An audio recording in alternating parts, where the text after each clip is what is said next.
उसमें अपनी ही सांसों की आवाज़ अजीब लगने लगी।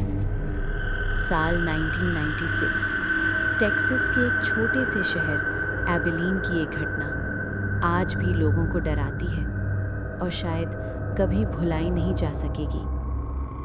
उस रात एक पत्रकार ब्रायन बेथल अपनी कार में अकेला बैठा था। वो एक मूवी थिएटर के बाहर खाली पड़ी पार्किंग में अपने बिल्स चेक कर रहा था। चारों तरफ अंधेरा था, सिर्फ दूर की एक स्ट्रीट लाइट हल्की रोशनी दे रही थी। हवा धीरे धीरे चल रही थी और माहौल अजीब तरह से भारी लग रहा था। तभी उसकी कार के शीशे पर धीरे धीरे खटखटाने की आवाज़ आई। एक बार, फिर 2 बार और फिर लगातार। ब्रायन का दिल हल्का सा धड़क उठा। उसने धीरे धीरे सिर उठाया और बाहर देखा।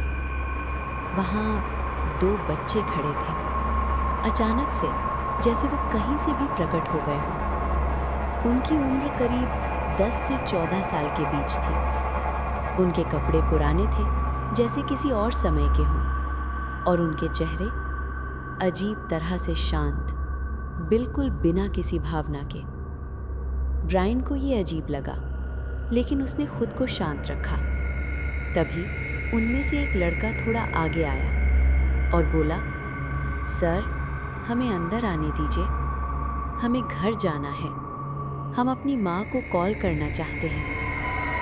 उसकी आवाज़ बिल्कुल सामान्य थी, लेकिन उसमें कुछ ऐसा था जो सीधा दिल में उतर रहा था।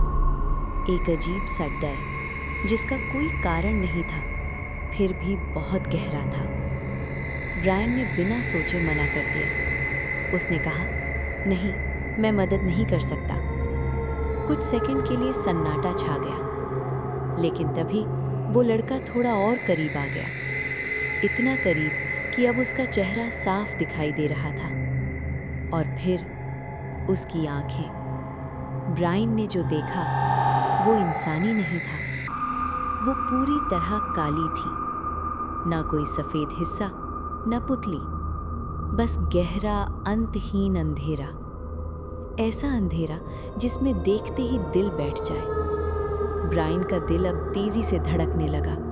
उसकी सांसें भारी हो गईं। उसने तुरंत कार स्टार्ट करने की कोशिश की, लेकिन उसके हाथ कांप रहे थे।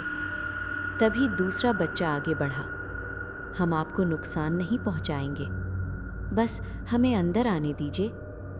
अब उनकी आवाज़ बदल चुकी थी।